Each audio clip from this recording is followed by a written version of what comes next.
Ladies and gentlemen, let me hit you with a truth bomb you've probably never heard quite like this. Management is not a career. It's a survival skill. You think management is only for CEOs in suits, barking orders in boardrooms. Ha! No, my friend. Even a broke man needs management. Because without it, you'll mismanage your poverty. Let me put it straight. If you don't know how to manage what you already have, you're not qualified to ask for more. So sit tight, laugh a little, reflect a lot, and let's dive into this wild ride of reality as I walk you through why management isn't just a skill. It's the oxygen of success, peace, growth, and even your relationships. Point 1. You don't need more, you need to manage better.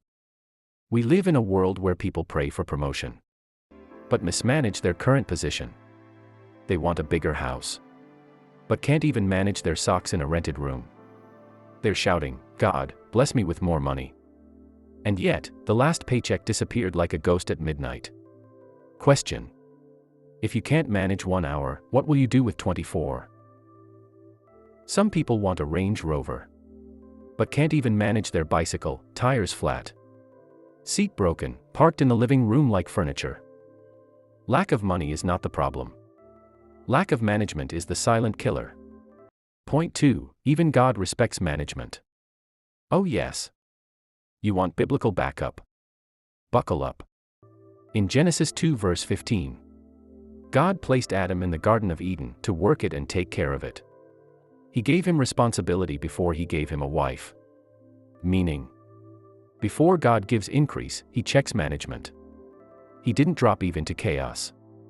He waited until Adam could manage the garden. So let me ask, are you praying for a spouse or a child, but can't even manage your own emotions? God doesn't promote mismanagement. He delays it, mercifully. Point 3. Time mismanagement equals life mismanagement. Time is life in disguise. So when you waste time, you're not just being lazy. You're committing slow suicide. You spent 7 hours on TikTok, 4 hours eating, 6 hours sleeping, and then you say, "There's not enough time in a day." Bro, are you sure it's time that's the problem, or your priorities? You can't manage your destiny if you can't manage your schedule. Point 4. Love without management becomes a burden. Relationships are beautiful, until mismanagement walks in like a drunk uncle at a wedding.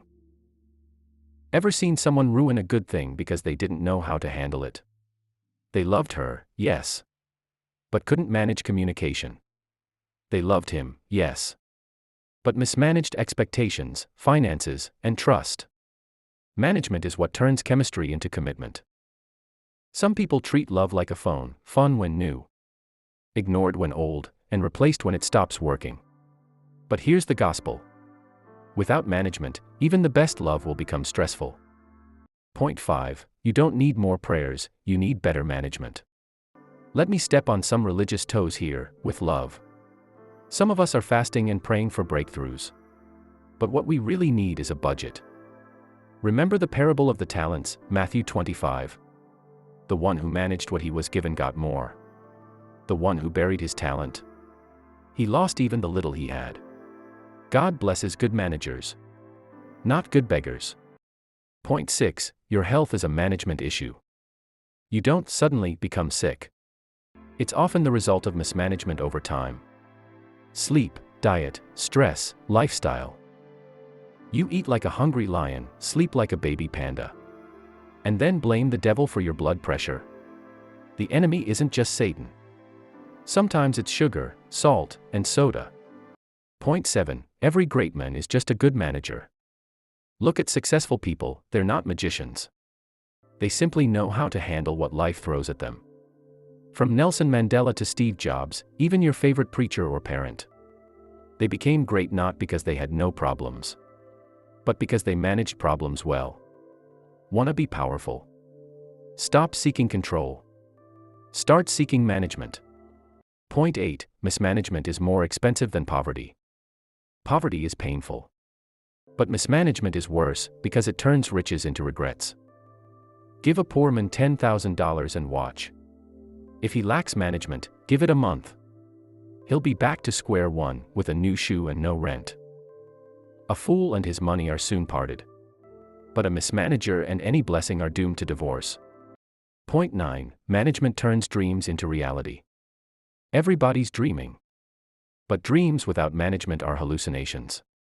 You dream of building a business. Cool. Where's your plan? Your routine? Your discipline?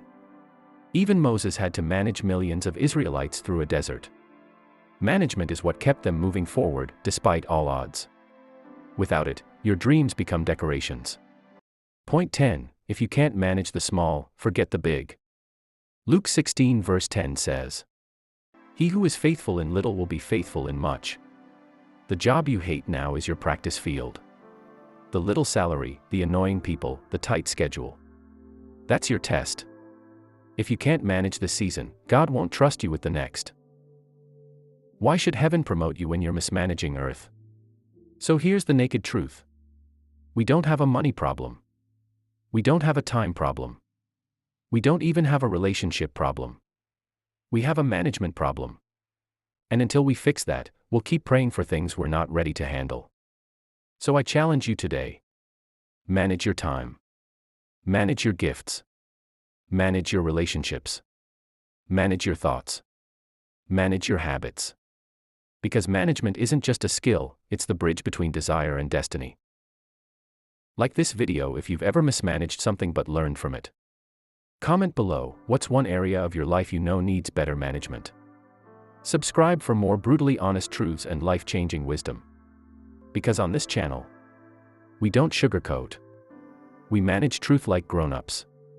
And we grow. See you in the next one.